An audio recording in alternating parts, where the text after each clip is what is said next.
திருப்பூர் மாவட்டம் காங்கேயம் அருகில் உள்ள மேலப்பாளையம் என்ற சிற்றூரில் பிறந்தார் தீரன் சின்னமலை. இளவயதில் இருந்தே போர் பயிற்சி கற்றுத் தேர்ந்தவர். அந்நாளில் கொங்கு நாடு மைசூர் ஆட்சியில் இருந்தது.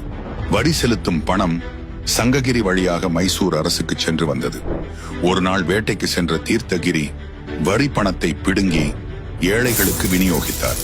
இதை தடுத்த தண்டல்காரர்கள் கேட்டபோது, சென்னிமலைக்கும் சிவன்மலைக்கும் இடையில் சின்னமலை பறித்ததாக சொல் என்று வீர முழக்கமிட்டார்.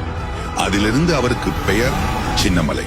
ஆங்கிலேயர் பாரதத்தில் வியாபாரம் செய்ய ஆதிக்கம் செலுத்த அதை தடுக்க சின்னமலை தன்னுடைய கொங்கு படையுடன் களமிறங்கினார். சித்தேசுவரம், மழவல்லி, ஸ்ரீரங்கப்பட்டணம் போர்களில் ஆங்கிலேயர்களுக்கு எதிராக போரிட்டார். திப்புவின் மரணத்துக்கு பின் ஓடா நிலையில் கோட்டை கட்டி பட்டாளி காட்டிலும் சிவன்மலையிலும் வீரர்களுக்கு பயிற்சி அளித்தார்.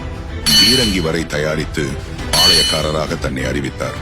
அவரது கூட்டணியில் கவுண்டர், தேவர், வன்னியர், நாயக்கர், நாயர், முஸ்லிம், பட்டியலினத்தார் என ஒட்டுமொத்த தமிழர்களும் இருந்தனர். 1801 ஈரோடு காவிரி கரை, 1802 ஓடாநிலை, 1804 அரச்சலூர் இவையெல்லாம் சின்னமலையின் வெற்றி போர்கள்.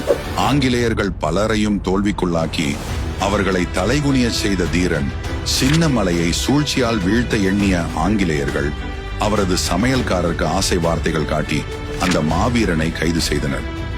கைது செய்து சங்ககிரி கோட்டைக்கு கொண்டு சென்ற ஆங்கிலேயர்கள் கடந்த 1805 ஆண்டு ஜூலை மாதம் 31 தூக்கிலிட்டனர். தீரன் சின்னமலையும் வீரமரணம் அடைந்தார்.